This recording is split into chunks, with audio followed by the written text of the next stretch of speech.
Bonjour à tous et ravi de vous retrouver sur ce nouveau numéro. Aujourd'hui, nous recevons un chanteur, compositeur et arrangeur musical d'origine ivoirienne. Il fait ses débuts dans la musique en tant que beatmaker. Il est considéré comme étant le meilleur arrangeur musical dans sa catégorie. Cela lui donne envie de s'essayer au chant et il n'a pas eu tort, car il est considéré aujourd'hui comme étant l'une des figures emblématiques du coupé-décalé.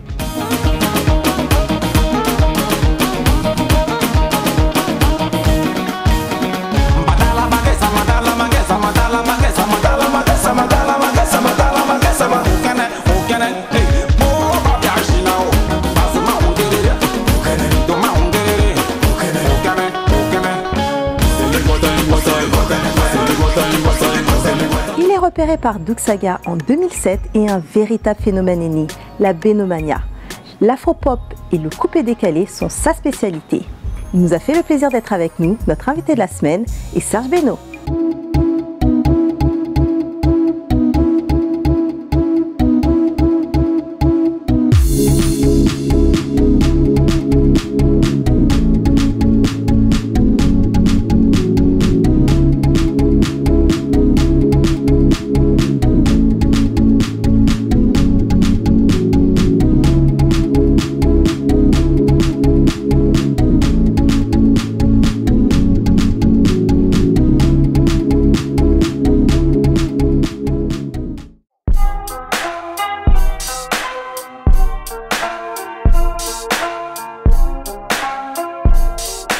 Alors bonjour Serge, merci d'être avec nous. Bonjour.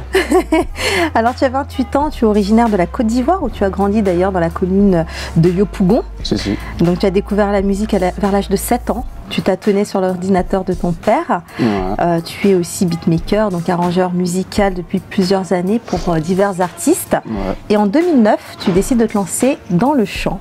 Donc en tant que chanteur de coupé-décalé. D'ailleurs, tu as voulu faire le coupé-décalé avec les ingrédients de Dougsaga, en y ajoutant bien sûr les tiens, en y apportant une petite modernité. Est-ce que tu peux nous raconter un petit peu?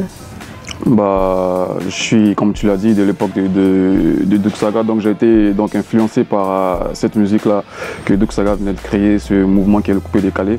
Donc normal que, voilà, dans ma façon de fonctionner, ma façon de faire les arrangements de mes titres, il y a cette influence-là du créateur qui est en moi. Donc j'essaie en fait de faire revivre ces sonorités-là dans mon style à moi. Voilà. Alors ton titre Kuma Lébé a été un véritable succès, surtout en Afrique. Et depuis d'ailleurs, tu ne t'arrêtes plus. Si. Dieu merci. Tu signes dans le label de David Monceau et tu sors ton premier album en 2012. Si. La communauté du coupé-décalé justement a considéré cet album comme étant l'un des meilleurs. Comment tu l'as ressenti? Quelle a été ta réaction face à ce succès? Est-ce que tu t'y attendais? Pas du tout. Franchement, je m'y attendais pas parce que vous savez, aujourd'hui avec la piraterie et tout, c'est pas évident pour un artiste de vendre beaucoup d'albums. Mais par la grâce de Dieu, mon album il a bien marché et donc ça a été une grosse surprise, tu vois. Je m'y attendais pas du tout. Et je dis merci aussi à tous mes fans de m'avoir soutenu dans ce sens-là. Et le prochain album va sortir certainement dans 2 mois. Donc voilà. Tu as été victime, toi, personnellement, justement, de cette piraterie musicale qui peut exister? Tous les artistes sont victimes de ça. Tous les artistes sont victimes de ça. Tu l'as ressenti ou pas tant que ça? Pour l'instant, pas tant que ça, parce que moi, je vis beaucoup de mes spectacles. Je tourne beaucoup, donc ça va, mais je pense qu'il y en a beaucoup d'artistes qui le ressentent, tu vois. Et voilà, c'est vraiment dommage. Et je profite de l'occasion aussi à lancer un appel au gouvernement ivoirien et par même occasion à tous les gouvernements en Afrique pour qu'ils essaient de trouver, n'est-ce pas, une solution à ce fléau-là. Et à ton avis, quelle serait la solution qu'on pourrait y apporter? Je pense que c'est de traquer tous les pirates dans un premier temps, et puis aussi au niveau des artistes de faire au niveau des prix, tu vois, rendre leurs œuvres accessibles à tout le monde. Alors en 2014, deuxième album, donc Tali. Si, si. Tu as collaboré avec certains artistes comme Colonel Rayel. Ouais. Donc justement, c'était pour exporter ta musique. Ouais. On sait que tu es plus dans le show business qu'autre chose. Ouais. Donc tu dissocies vraiment le show business de l'artistique. Tu fais rarement des featuring avec des personnes sans avoir un intérêt personnel, disons les choses telles quelles. Avec Colonel Rayel, tu souhaitais exporter ta musique donc en Europe et aux Antilles, et lui voulait exporter sa musique en Côte d'Ivoire. Est-ce que tu penses justement que cette méthode-là marche ou pas tant que ça? Bah, ça marche dans le sens où aujourd'hui Serge Beno est tant connu en Europe qu'aux Antilles, et je pense que ça a porté ses fruits. Et là, je viens d'enregistrer un titre avec Chris, son grand frère. Donc voilà, ce titre sera sur mon prochain album. Et j'ai aussi un feat avec H Magnum. Et au niveau de l'Afrique, il y en a tellement des Nigérians et aussi des artistes du côté de l'Afrique de l'Est tels que Diamond, tu vois. Donc je pense que les featuring, c'est super important. Ça permet de s'exporter. Justement, dans le cas où c'est un artiste peu connu qui fait appel à toi, est-ce que tu acceptes de faire un featuring avec lui sans condition ou pas du tout, à partir du moment où ça ne t'apporte rien personnellement? Ouais, il m'arrive souvent de faire des featuring avec des artistes qui ne sont pas forcément connus. Je dirais pas que c'est du social, mais faut que, dans ce sens-là, il faut que d'abord moi-même, en tant qu'être humain, je suis même l'artiste de côté, il faut que je kiffe le truc, tu vois. Oui. Donc moi, ça me dérange pas souvent de donner un coup de pouce à certains artistes, tu vois. Donc quand je pense que cet artiste-là a du talent, a du potentiel, qu'il faut lui donner un coup de main, je n'hésite pas à le faire. Voilà. Pour te produire en Côte d'Ivoire, tu exiges un minimum, 1 500 000 francs CFA. Pour des showcases. Ouais. Pour les showcases, exactement. Ouais. Donc, est-ce que tu as l'impression que les promoteurs ivoiriens ont tendance à banaliser les artistes locaux au profit des artistes étrangers? Bah, c'est comme ça partout, hein. C'est pas que les Ivoiriens. C'est pas que les Ivoiriens, c'est comme ça partout. Comme on le dit, nul n'est prophète chez soi. Tu vois, les gens, quand ils te voient tout le temps dans ton pays, ils se disent que voilà, c'est le Serge Beno, c'est l'artiste qu'on a connu hier, mais ils ne savent pas que Serge Beno, en dehors de la Côte d'Ivoire, c'est tout autre chose, tu vois. Et moi, c'est ce respect-là que je voulais imposer au niveau des promoteurs, tant en Côte d'Ivoire que dans l'Afrique. Par exemple, laquelle vous ne me verrez pas jouer n'importe comment partout, au moins il faut le minimum, tu vois. Voilà. C'est une bonne chose finalement, ça permet, effectivement tu parlais de respect, c'est respecter tes œuvres, respecter ton travail avant tout. Ouais. Est-ce que tu as l'impression que ça a changé certaines choses dans les mentalités? Bah, ça a changé beaucoup de choses parce que je vois qu'aujourd'hui il y a beaucoup d'artistes qui me suivent, qui essaient de faire comme moi, qui se font rares parce qu'avant tout le monde tournait n'importe comment dans toutes les boîtes de nuit et ça dévalorisait aussi beaucoup d'artistes. Mais aujourd'hui je vois qu'il y en a plein qui me suivent, ça fait plaisir. Bah, bravo. Bravo. On te surnomme le mannequin des arrangeurs. Pourquoi ce surnom? Que signifie-t-il? Bah, je sais pas, c'est les artistes qui m'ont surnommé comme ça parce qu'ils se disaient que, enfin selon eux, parce que quand ils venaient faire leur son chez moi, Serge Beno c'est quelqu'un qui était toujours swag. Swag. Ouais, malgré que le studio se trouvait dans le même bâtiment, tu vois, là où je vivais et tout, donc je pouvais même aller en sandales au studio, mais dès que je sors de chez moi, je me mets en mode, voilà, bien habillé, je reçois mes clients au studio, donc ils m'ont surnommé comme ça. C'est d'ailleurs Claire Bailly, je ne sais pas si vous connaissez, Claire Bailly qui m'a donné ce surnom-là et c'est resté. C'est resté. Voilà. Alors il y a énormément de clash dans la musique ivoirienne, donc on te sent très détaché de tout cela. Ouais. Malgré que ton nom ait été justement mentionné à plusieurs reprises, que penses-tu de tout ça? Bah, les clashs, c'est un couteau à double tranchant, tu vois. Tantôt ça fait évoluer le mouvement, tantôt aussi ça peut tuer le mouvement, tu vois. Et moi, dans mon cas, je le prends toujours en bien parce que je me dis que tous ceux qui me clashent contribuent à faire ma promotion, donc me rendre encore plus célèbre. Et donc voilà, chacun suit son mouvement. Moi, j'ai choisi de ne pas tricher, de travailler concrètement et franchement. Et aujourd'hui, je pense que ça porte ses fruits. Et ton choix est de ne pas répondre à ces clashs? Je ne réponds pas aux clashs. Voilà. Alors, tu as été nominé au BET Music Awards 2016 dans la catégorie meilleur chanteur international africain. Qu'est-ce que cela représente pour toi? Et qu'est-ce que ça a donné? Bah, ça fait tellement plaisir de savoir que, tu sais, quand tu fais un travail, tu as envie de le voir évoluer. Et aujourd'hui, quand je me rappelle de mes débuts jusqu'à cette nomination aujourd'hui, je me dis que j'ai pas travaillé en vain. Et vraiment, ça fait plaisir, ça fait plaisir. Et qu'est-ce que ça donne? Bah, on attend les résultats. Oui. En tout cas, tout le monde est actif sur les réseaux sociaux, tout le monde est actif. Bah, selon les pronostics, bon, comme il n'y a pas que les votes sur Internet qui comptent, il y a aussi un jury et tout. Donc voilà, en tout cas, en ce qui concerne les pronostics sur les votes sur le web et tout, je suis en tête. Et après, il y a Wizkid qui suit et le reste, tu vois. Donc on attend la suite. On peut pousser peut-être les téléspectateurs à voter. Comment faut-il procéder pour voter pour Serge Beno? Malheureusement, les votes sont arrêtés depuis samedi passé là. Mais voilà, je remercie tous ceux qui ont voté pour moi. Et donc on attend les résultats. Bon, ben on croise les doigts pour toi. Ça va. En ce moment, tu es en tournée européenne. Ouais. Donc où exactement? Qu'est-ce que tu fais? Dis-nous tout sur ton actualité. Bah, c'est une tournée club, donc je fais des showcases un peu partout en Europe actuellement. Donc pour plus d'informations, il faut juste aller sur ma page Facebook. C'est Serge Beno, c'est tout court, Serge Beno tout court, c'est la page certifiée. Vous pourriez voir tout mon programme. Voilà. Super. D'autres projets à venir? Bah, là, on travaille activement sur la sortie de l'album, qui est prévu pour fin septembre finalement. On est en train de tout raccommoder et puis voilà, on sort l'album fin septembre et après ça, un grand concert à Abidjan. D'ailleurs, on fera gagner des places donc pour ton concert à Paris, parce que tu ne l'as pas mentionné, pour nos amis parisiens. Ouais, donc et il y aura aussi le concert. pour nos amis ivoiriens, parce que Vox Africa est vu en Côte d'Ivoire aussi. Et puis aussi l'album. L'album qui sort fin septembre. Fin septembre. Ouais, après un concert à Paris, un autre à Abidjan. Voilà. Eh bien écoute, merci beaucoup Serge. Ça fait plaisir.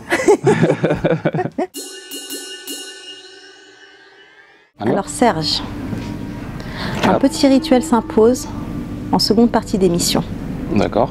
Tu seras face au miroir. Ok. Et donc face à toi-même. D'accord.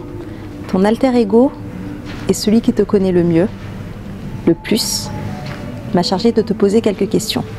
D'accord. Tu as face à toi Clarisse Beno, ta mère. Elle a des questions à te poser. Ok. Ou alors des comptes à régler. Ça roule. Ton père était militaire dans l'armée ivoirienne. Ouais. De l'âge de 7 ans à l'âge de 14 ans, vous avez beaucoup voyagé à travers le pays. Un enfant de cet âge-là rêve de stabilité. Qu'as-tu ressenti? Bah, moi, c'était toujours un plaisir d'être avec mon père parce que, comme je vous le disais, c'est quelqu'un qui n'était pas beaucoup en place, qui bougeait beaucoup. Donc, tous les moments que j'ai eu à passer avec mon père étaient toujours bien pour moi, tu vois, parce que c'est vrai, j'ai bénéficié de l'amour de ma mère, en grande partie de la présence de ma mère, je voulais dire, mais je savais que mon père était quelqu'un qui m'aimait beaucoup, qui m'aime toujours, je sais, et qui, à chaque fois qu'il ressentait le besoin, à chaque fois qu'il avait l'occasion d'être avec moi, n'hésitait pas à être là. Donc c'était toujours un plaisir d'être avec mon père partout où il partait, et donc voilà. Alors ta maman souffre d'une maladie, le diabète. Au travers de cette maladie, tu as su apprendre beaucoup de choses. Qu'est-ce que ça t'a appris et comment as-tu fait face à cela? Bah, j'ai beaucoup souffert de cela parce que, déjà par ignorance, parce que je ne connaissais pas la maladie. Enfin, j'en entendais parler comme ça, mais je ne savais pas réellement ce que c'était. J'ai connu cette maladie-là à travers ma mère et je peux dire que elle en a beaucoup souffert parce que quand je la voyais avant et après la maladie, franchement, il y a eu un grand changement parce que la maladie l'a vraiment touché. Et ça m'a, à un moment de ma vie, ça m'a beaucoup affecté, tu vois. Du coup, par la grâce de Dieu, j'ai un ami qui est docteur, donc spécialiste dans ce domaine-là du diabète, qui a Dr Liali, que je salue au passage, qui a pu stabiliser ma mère. Donc à partir de ce moment-là, je me suis j'ai commencé à connaître cette maladie-là dans tous les détails. Et aujourd'hui, je me suis lancé même dans certaines actions de sorte à aider certains diabétiques en Côte d'Ivoire et partout où je passe. Donc voilà, le côté social de Serge Beno, c'est plus voilà, dans ce domaine-là. Voilà ce que j'ai à dire. Alors Serge, le pardon semble être une notion importante chez toi. Voilà. Donc on se rappelle notamment l'épisode avec ta danseuse Annick Choco qui est venue te demander pardon. Tu as su lui ouvrir ton cœur. Explique-nous. Bah, déjà,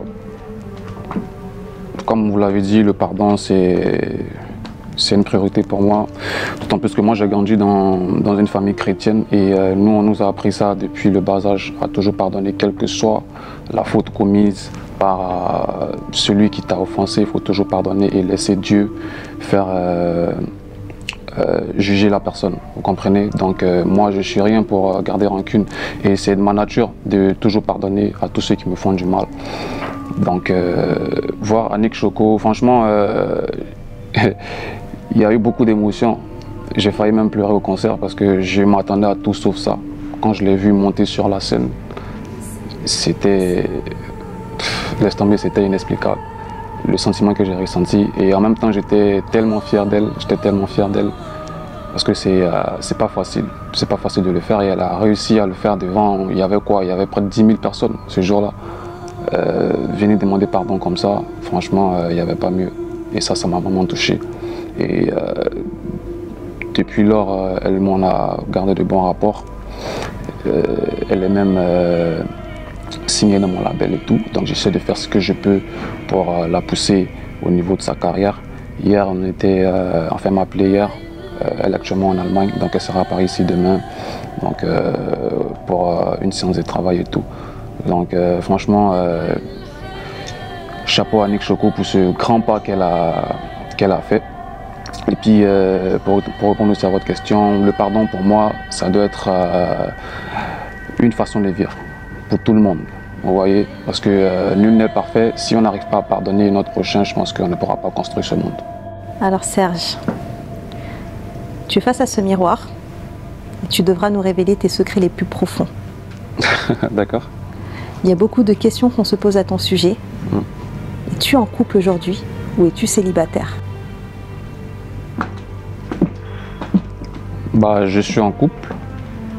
Je l'ai même dit sur ma page Facebook que je vais me marier cette année. Donc quand je serai marié, je vais représenter officiellement ma femme. Voilà. Alors tu as une relation qui dure depuis plus de 6 ans. Ouais. Vous êtes fiancés. Il y a eu des histoires comme quoi vous aviez rompu. Qu'en était-il?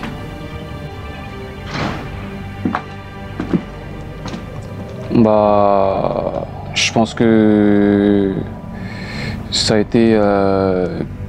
je sais même pas c'est quoi cette histoire-là. J'ai découvert ça sur le net et tout.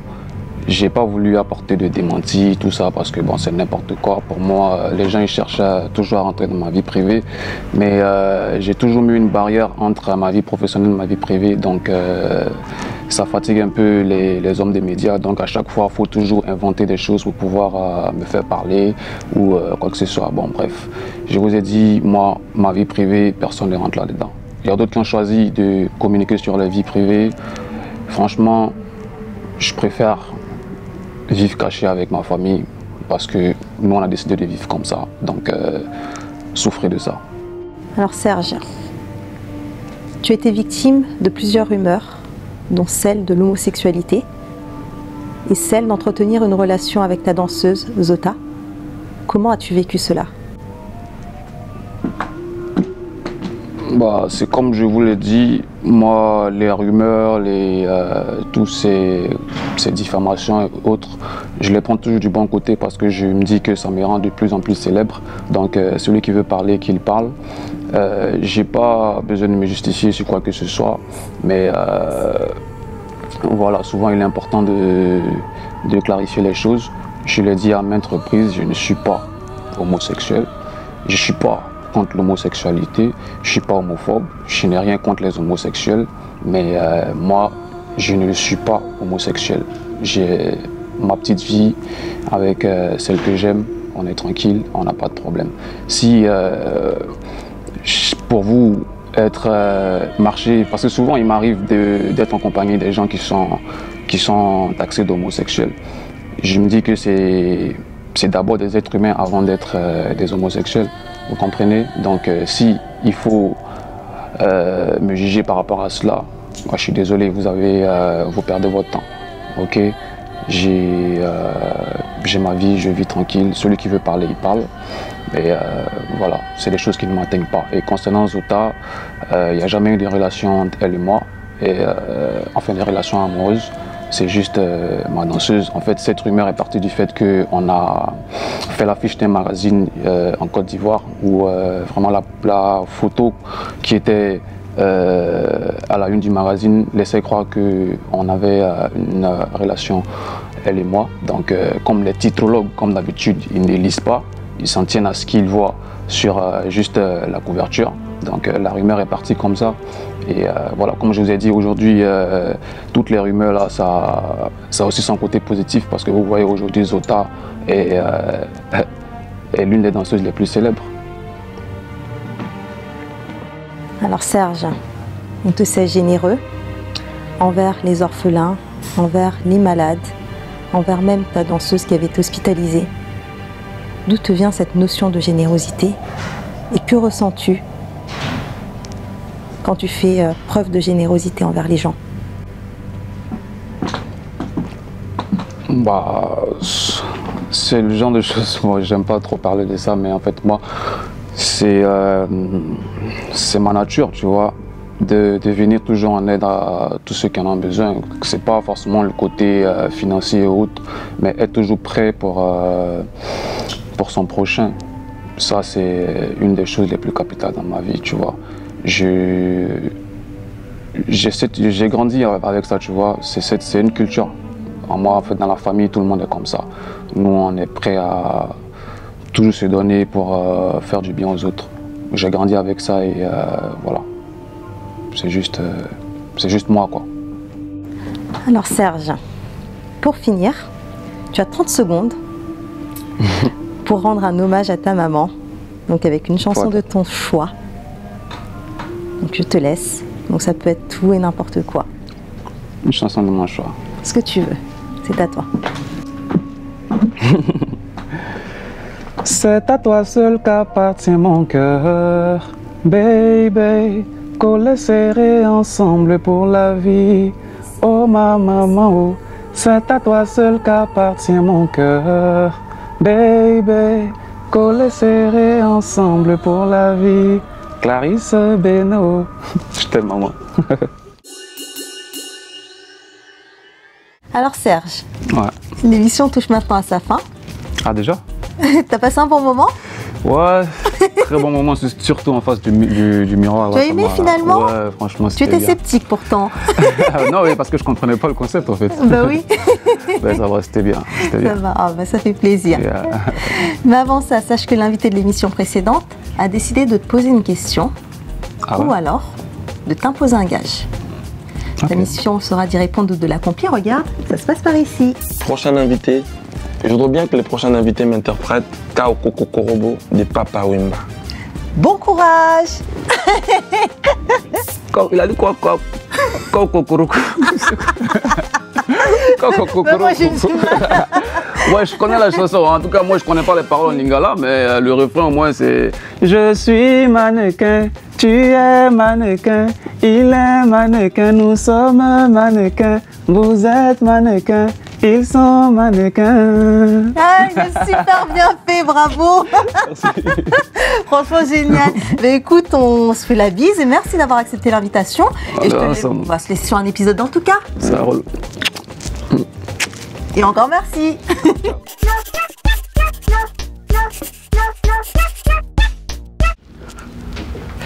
Banca! Qu'est-ce que tu veux? C'est bon, madame. C'est joli. Mais vous avez choisi une Va me mauvaise... chercher du coton.